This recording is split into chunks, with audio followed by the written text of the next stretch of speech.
Ya, balik lagi kita bersama dengan Pak Wayan Mustika. Sekarang di sesi konsultasi lagi, Pak Oh ya, Wayan ya. ya silakan. Dari Ibu Ima, Pak Wayan. Ya, Tanggal 4 Oktober 2004, putra saya gugur dalam Satgas Raja Wali TNI Angkatan Darat di Papua. Beliau dimakamkan tanggal 5 Oktober 2024 di TMP, Taman Makam Pahlawan, bertepatan dengan hari ulang tahun TNI. Saya pernah menyimak Ngadi Roso dengan narasumber Bapak Wayan. Kalau tidak salah, menurut beliau, orang yang sudah meninggal itu pindah alam.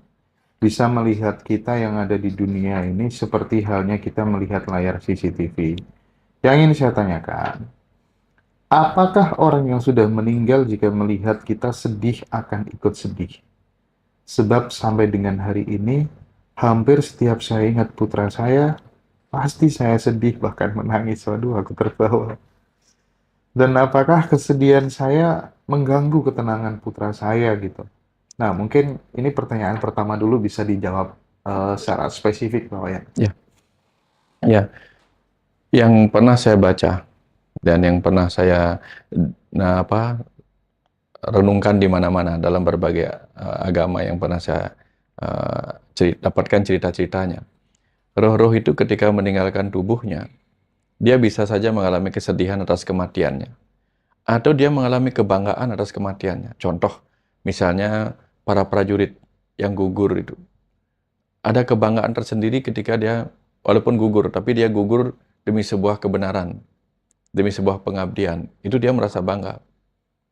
Nah, ketika dia merasa bangga atas kematiannya, atas pengorbanannya, tapi dia melihat kesedihan dari orang-orang yang ditinggalkannya, tentu itu membawa efek kesedihan dari dari orang-orang yang dia lihat ditinggalkannya. Sama kayak kita misalnya pergi kemana gitu, kemudian pada saat kita keluar rumah, mau meninggalkan rumah, tampak anak-anak kita sedih, keluarga kita sedih melepas kita pergi keluar rumah. Itu kan benar-benar membuat kita jadi kadang ragu untuk meninggalkan kehidupan ini. Apalagi hubungan kita baik sama keluarga kan gitu. Kita tidak ingin membuat mereka sedih dengan kepergian kita. Nah, itu kemudian membuat sang roh itu sering berada di sekitar keluarganya untuk mencoba memberi penghiburan walaupun sulit. Kenapa sulit? Karena dia bisa menghibur tapi kita nggak merasakan kehadirannya menghibur kita. Iya, iya, iya. Itu yang beratnya. Tapi begitu kita bisa melepas kepergiannya, nah, di situ dia merasa lebih dapat, lebih tenang. Karena apa? Dia tidak merasa pengorbanannya menjadi penyebab kesedihan pada kehidupan ini. Tapi pengorbanannya membuat keluarganya bangga karena dia berjuang bagi sebuah negara gitu. Nah, kalau sudah demikian, dia akan pergi untuk melanjutkan perjalanannya ke alamnya sendiri, ke alam cahaya gitu. Tetapi pada saat tertentu dia bisa datang lagi dengan kondisi yang berbeda, dengan kondisi yang lebih mudah membuat kita bahagia gitu. Itu biasanya Mas Hendra. Ya. Tapi kan yang namanya perasaan seorang ibu, Pak Wayan Oh kan? pasti Mas Hendra, pasti. Pasti Mas Hendra. Saya paham sekali. Dan saya tahu, saya bisa ngerasain yang gitu-gitu Mas Hendra. Ngerasain kesedihan orang yang ditinggal, sangat bisa merasakan itu. Karena apa? Ya, makanya saya takut juga mengambil perasaan orang kayak gitu. Kenapa? Empati saya bisa membuat saya ikut menangis, Mas Hendra. Ya, saya nggak tahu apa yang harus dilakukan untuk membuat dia mengerti bahwa alam sana itu jauh lebih tenang. Tapi pembelajaran yang saya alami langsung, Mas Hendra, ketika saya tanya alam kematian itu seperti apa, gitu, dikatakan di situ itu malah 20.000 kali lebih indah dari apa di sini. Gitu. Karena kita tidak terbatas lagi oleh tubuh fisik ini. Mau kemana-mana bebas, tidak ada sakit apapun, bahkan gatal pun tidak ada. Benar-benar nyaman di situ. Cuman kita yang kehilangan ini tersakiti oleh rasa kehilangan itu, Mas Hendra. Dan tidak sedikit orang yang ditinggal mati mendapatkan pesan dari orang yang mati itu, aku ini nggak mati, aku tuh masih hidup Iya, gitu. iya, iya. Dia hanya tidak pakai jasad fisik aja Iya, gitu. iya. Mm-mm. Oke, itu pertanyaan Mm-mm. pertama dari Ya. Ibu Ima ya, Pak Wayan ya, yang Mm-mm. ditinggal putranya gugur. Yang kedua, beliau tanya lagi, bagaimana caranya agar saya tidak sedih lagi dan bisa ikhlas menerima takdir ini? Ya. Selalu ada dua pilihan. Pertama, kita yakin tentang kepastian di hidup ini. Kita semua akan mati. Kita semua akan meninggalkan kehidupan yang penuh berkah ini. Pertanyaannya, kita mati demi sebuah hal yang baik apa yang buruk? Ketika anak kita mati karena hal yang buruk, mungkin kita boleh bersedih lama-lama. Tapi ketika anak kita mati karena dia berjuang demi negara, gitu, dia menjadi pahlawan. Setidak-tidaknya dari seorang ibu telah lahir seorang pahlawan.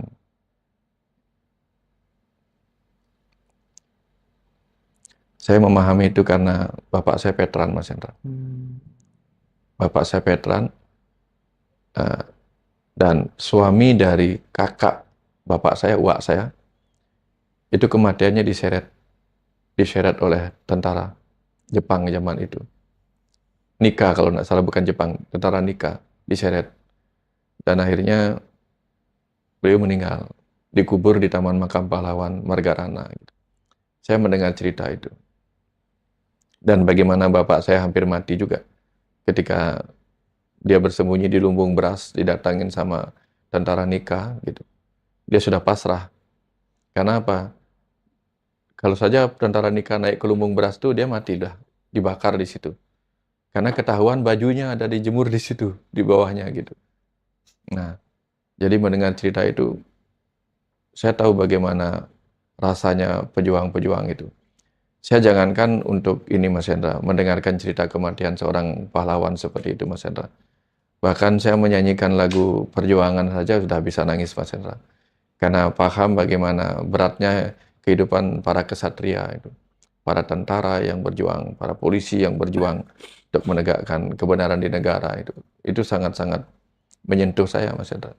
Menyanyikan lagu kebangsaan itu membuat saya, wah, bagaimana gitu. Apalagi mendengar cerita kehilangan seorang ibu. Saya sangat bisa merasakannya gitu. Kehilangan seorang anak ya. Kehilangan seorang anak. Tetapi sisi lainnya adalah kesedihan itu membawa kebanggaan juga. Karena dia menjadi anak yang menjadi pahlawan bagi bangsa. Bayangkan betapa menderitanya Drupadi ketika 5 anaknya, ya, anak Pandawa itu kan 5-5-nya juga mati. Bagaimana sedihnya Subhadra kalau nggak salah ya. Anaknya anaknya Abimanyu juga mati. Itu cerita di peperangan itu. Untuk memberi kesan bahwa yang mati itu belum tentu bersedih ketika dia mati sudah di jalan yang benar gitu. Ya.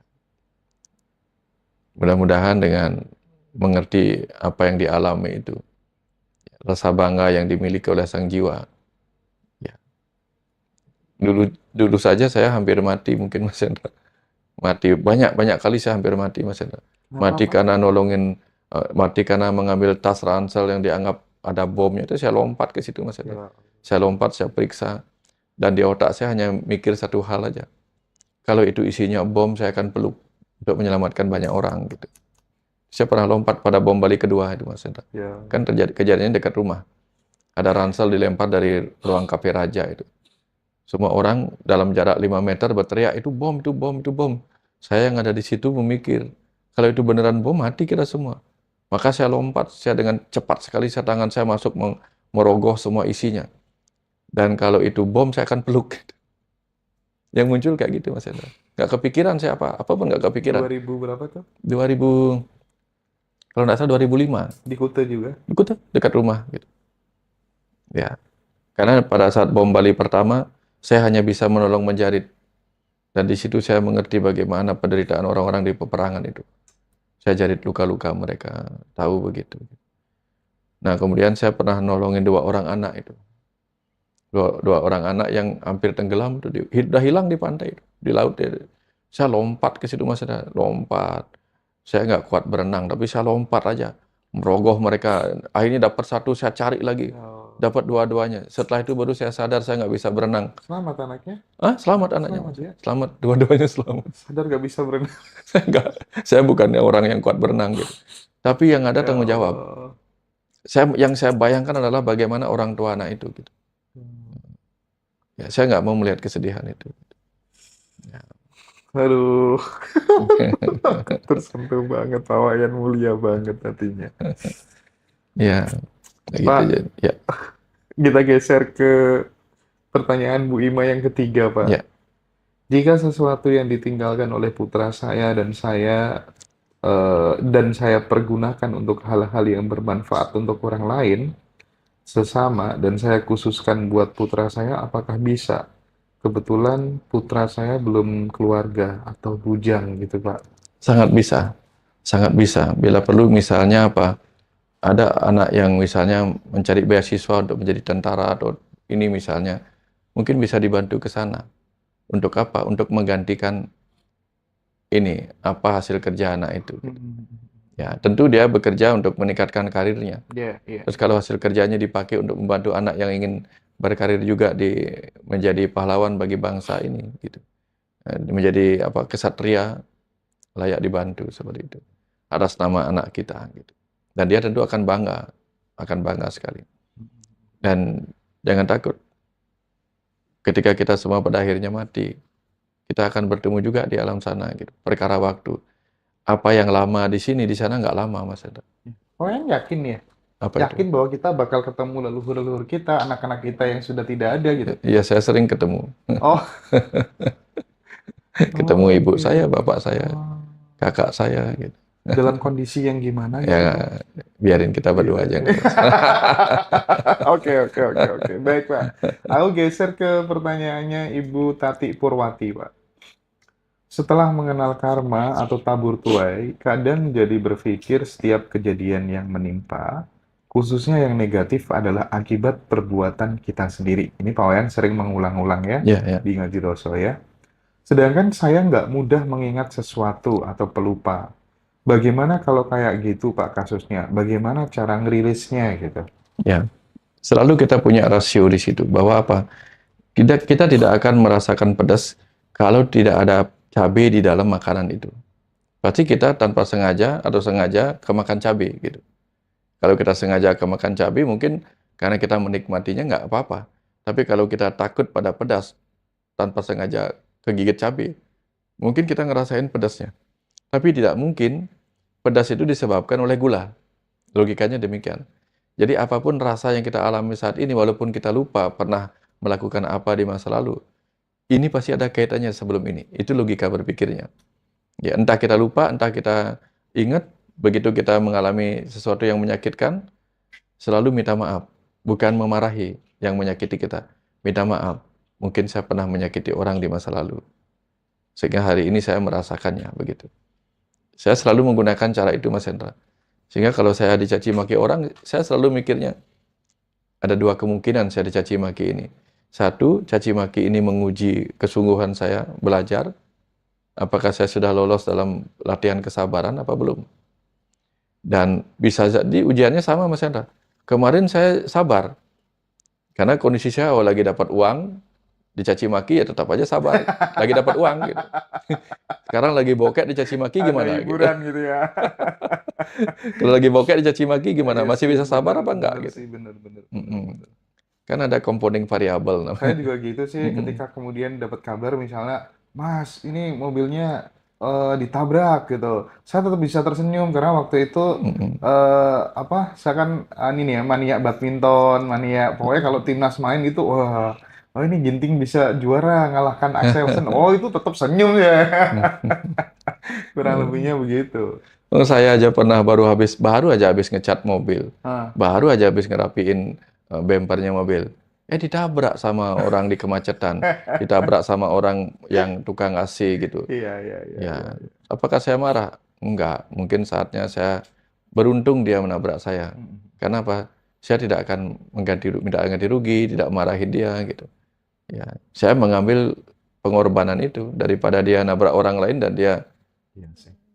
dapat malapetaka Selalu yang lebih berat lagi mengganti selalu rugi. ada alasan untuk bersyukur di setiap Ya, apapun yang kita alami. Gitu heeh, ya, Pak Wayan ya. gitu Mas Hendra. Nah, Pak, aku pengen Mm-mm. geser lagi ke pertanyaan teman-teman Ya, di Ngaji Peduli. mm-mm. Namanya Bu Yanti, Pak. Mm-mm. Ini masalahnya kayak tetanggaku, Pak. Saya seorang istri, mempunyai 2 orang anak dan mendapati kabar suami saya sudah menikah siri dengan perempuan lain. Saya mau tanya, apakah ini termasuk karma dari perbuatan saya atau bagaimana ya, Mas? Terus, Mas, ini sebenarnya pernikahan kedua saya. Di pernikahan pertama, suami saya dulu merongrong harta saya, dan pernikahan kedua ini pun sama, Mas. Suami kedua saya menikah siri, alasannya karena minta doa, sorry, minta modal buat buka usaha, nggak saya kasih. Jadi cari perempuan yang mau modalin dia. Alasannya memang dia nyuruh saya untuk jual tanah warisan, tapi saya tidak mau. Itu, Pak. Ya, berarti ada pelajaran yang sama kan? Ya, pelajaran yang sama kayak tadi itu, bahwa apa? Pola berulang ya. Pola berulang. Bahwa ketika kita takut memiliki pasangan seperti ini, masa pasangan seperti itulah yang akan datang kepada kita gitu. Dan itu karma pikiran, Mas Hendra. Karma itu artinya tindakan. Tindakan dari pikiran kita yang takut pada sesuatu, justru akan mendatangkan apa yang ditakuti itu. Gitu. Mungkin juga di masa lalu memang ada kaitannya, pernah melakukan hal yang sama. Saya sering berulang-ulang cerita tentang bagaimana dia seorang wanita terlahir dan diperkosa rame-rame oleh pemuda sekampung. Ternyata setelah dia cari ke masa lalunya, dia adalah laki-laki bangsa Viking yang sering memperkosa wanita di sepanjang perjalanannya mampir di pulau-pulau karena dia pelaut kan. Nah, jadi ada kisah-kisah seperti itu, Mas Hendra gitu. Ada tautan karma namanya gitu. Kalau Nah, tahu gitu kita mau langkah tuh mikir-mikir deh sekarang. mikir-mikir gitu, mikir-mikir. Nah, Mikir-mikir. atau eh, kita bisa melakukannya, memahaminya sehingga kita nggak perlu mengulang. Gimana tuh proses untuk kemudian memutus pola berulangnya itu? Langkah-langkahnya. Contoh gini Mas Hendra. Sekarang Mas Hendra lagi ujian matematika. Mm-mm. Pada saat ujian matematika itu, ada pertanyaan 5 kali 6 berapa? Pada saat itu Mas Hendra nggak tahu. Akhirnya Mas Hendra bikin 5 kali 6 sama dengan 25. Harusnya kan Mas Hendra ngulang lagi. Tapi setelah keluar dari ujian itu, Mas Hendra akhirnya sadar, oh kenapa 5 kali 6 sama dengan 25? Harusnya kan 30. Perlu lagi nggak ulangan itu? Setelah Mas Hendra tahu kan nggak perlu lagi. Hmm. Ulangan nggak perlu lagi, walaupun tujuan ulangan itu adalah untuk membenarkan lagi apa yang salah. Tapi kalau sudah tahu, itu nggak usah diperlukan lagi. Nah, makanya hidup ini adalah tempat di mana kita segera memahami kesalahan masa lalu kita. Sehingga tidak harus lagi mengalami cerita perjalanan yang sama hanya untuk memahami itu. Gitu. Nggak harus mengalami, karena kita sudah mengalaminya dengan pemikiran. Makanya butuh penghayatan, perenungan. Itu gunanya perenungan, Mas Hendra. Hmm. Jadi apapun yang kita lakukan, setiap malam sebelum tidur kalau kita merenung, oh itu aku salah kemarin. Yang benar harusnya ini. Maka kita tidak perlu lagi harus mengulangi hal yang sama. Kalau kita sudah mengalaminya, merasakan kebenarannya. Nah, orang yang biasanya harus mengulang lagi dalam kehidupan baru untuk menerima karmanya, adalah orang yang setelah meninggalnya di alam sana baru dia tahu kesalahannya. Maka dia harus mengulangi lagi. Kalau dari beberapa kasuistis yang kita dengar tadi, beberapa teman-teman kita kan banyak ketakutan itu yang justru jadi kenyataan. Ya, Masalahnya, takut kaya nggak jadi kenyataan-kenyataan, ya. Pak. Jadi orang, saya takut kaya, tapi kok nggak jadi kenyataan-kenyataan gitu kan ya. Iya, iya, iya. Ya, ya itu tadi Mas Hendra. Karena hal yang paling sulit kita terima memang adalah kenyataan. Dan kenyataan itu adalah kebenaran. Kebenaran dan kenyataan itu menjadi satu kesatuan. Iya, iya, iya. Orang ingin mencari kebenaran tetapi takut pada kenyataan. Hmm. Nah, ini yang paling sering terjadi. Oke. Nah, justru kita hidup ini untuk belajar menerima itu, Mas Hendra. Semua yang kita alami di kenyataan ini adalah pelajaran hidup kita Iya, iya. untuk menerima. Baik, geser ke pertanyaan Mbak Dian Krisna. Boleh nitip tanya ke Pak Wayan gitu ya. Mm-mm. Ini pertanyaannya. Saya pernah menyimak kisah seorang healer. Dia mengungkapkan ketika sakit ternyata setelah masuk ke dalam diri karena dia sombong dulu merasa bisa sembuhin orang dan karena dia ngambil karmanya orang. Harusnya dengan sakit atau penderitaan yang dia alami, dia menemukan makna atau dapat pelajaran. Tapi karena fase itu dipotong atau terlewati, jadi orang itu nggak menemukan apa-apa. Apa semacam psikolog, psikiater juga mengambil karmanya seseorang? Bagaimana pendapat Pak Wayan? Enggak sih, kalau misalnya ada orang lain makan cabai, tapi kita yang harus merasakan pedasnya kan nggak mungkin, kayak gitu maksudnya. Tetapi kayak dokter misalnya, untuk bisa menyembuhkan orang yang datang mendadak misalnya sakit yang betul darurat, Iya, iya. apakah dokternya ikut menderita? Iya, ikut menderita. Contohnya dia harus begadang di UGD. Nah, itu dia dia mengambil sakitnya orang juga. Tapi bukan sakitnya orang dalam tanda petik itu. Ikut merasakan penderitaan orang yang akan datang jam 2 malam, 3 dini hari itu.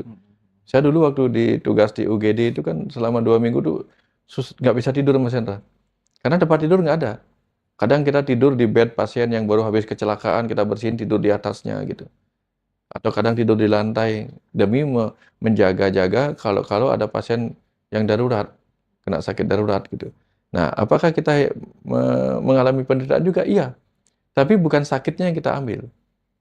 Nah, contoh lain misalnya, ketika saya cerita saya kena psikosomatik dan bisa sembuh sendiri, hanya untuk bisa menceritakan dan memberi solusi pada orang-orang yang sama gitu. Tetapi apakah saya mengambil karmanya dia? Enggak. Saya mengalami sendiri memang masalah itu. Untuk mempelajarinya melalui pengalaman langsung dan untuk bisa menceritakan pengalamannya. Bukan sakitnya dia yang saya ambil. Atau di sisi cerita yang lain, Mas Hendra, kita juga bisa mengambil karma dalam arti yang lain, Mas ya. Contoh nih, ada orang kena virus. Dia mengambil virusnya di sebuah tempat. Lalu dia berobat ke tempat praktek kita. Virusnya dia sebarkan dan kita mengambil dan kita jadi sakit. Nah, itu mungkin. Nah, itu hasil karmanya dia, kita yang ambil. Atau orang itu kena HIV, itu misalnya. Kena HIV lalu terluka. Dan gara-gara dia terluka, kita tidak tahu dia kena HIV. Lalu kita bersihkan lukanya tanpa menggunakan alat pelindung, bisa jadi kita ketularan. Itu misalnya. Nah, karma dia melakukan perbuatan sampai dia kena virus HIV yang menulari kita, nah itu mungkin hasil itu menular ke kita. Tapi itu juga disebabkan karena kita berkarma yang tidak melindungi diri kita. Itu juga penyebabnya. Jadi artinya apa? Ketika kita mengobati orang, agar kita tidak terbawa oleh apa yang dia bawa, jangan membawanya masuk ke dalam diri kita. Seperti misalnya kita ketemu orang yang banyak keluhan-keluhan. Lalu kita membawa keluhannya ke dalam diri kita, memikirkannya terus-menerus. Bisa-bisa kita nggak ikut, kita jadi ikut nggak sehat, nggak bisa tidur karena mikirin apa yang dia rasain gitu. Makanya dokter biasanya berhenti menerima keluhan di tempat praktek. Setelah itu dia pulang, dia lupain. Besok ketemu lagi, dia catat. Dia biarkan keluhan itu hanya ada di dalam buku catatan. Selesai di situ. Kalau enggak, semua orang dia pikirin, stres kita Mas Hendra. Mikirin sakitnya ini, mikirin keluhannya ini. Wah, nggak bisa tidur kita. Itu contoh bagaimana kita mengambil tanda petik karma. Karma dalam arti yang berbeda ya. Bukan artinya apa, oh, dia yang sakit kita ambil sakitnya, bukan kayak gitu. Kita ketularan aja sakitnya dia gitu. Terus Ya. masih dengan Bu Dian Krishna, Mbak Dian Krishna, ini tentang energi Pak Wayan. Ya. Santet gitu. Apakah orang-orang yang mengalami ini karena memori data yang ada di dirinya tentang santet? Dan santet ini nggak berlaku untuk orang yang tidak percaya atau memori dia tentang santet itu biasa aja. Nah, dalam konteks ini respon Pak Wayan gimana?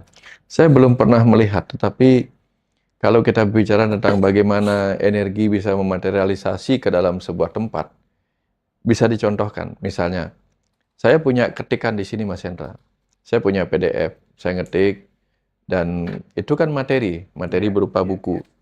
Materinya kemudian saya transfer melalui sinyal. Sinyal kemudian diterima di WA-nya orang itu, di jauh misalnya di Jakarta, di percetakan. Di percetakan kemudian dimaterialisasi menjadi materi. Dicetak menjadi buku. Padahal yang saya kirim bukan buku. Tapi yang datang buku. Jadi dimaterialisasi di sana gitu. Jadi energi itu bisa bermaterialisasi.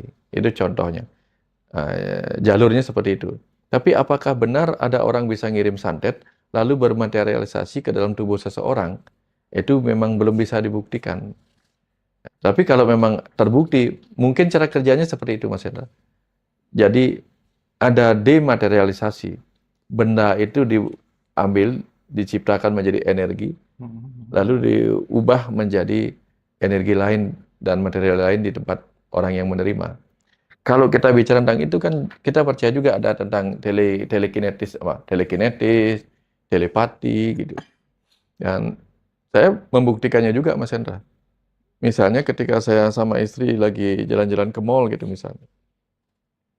Saya bisa manggil istri saya tanpa memanggil dengan kata-kata. Saya hanya membayangkan, berimajinasi dia menoleh sambil saya siap-siap. Nanti dia tiba-tiba akan menoleh juga. Saya tinggal gini aja. Dan saya lakukan itu juga sering waktu waktu kuliah.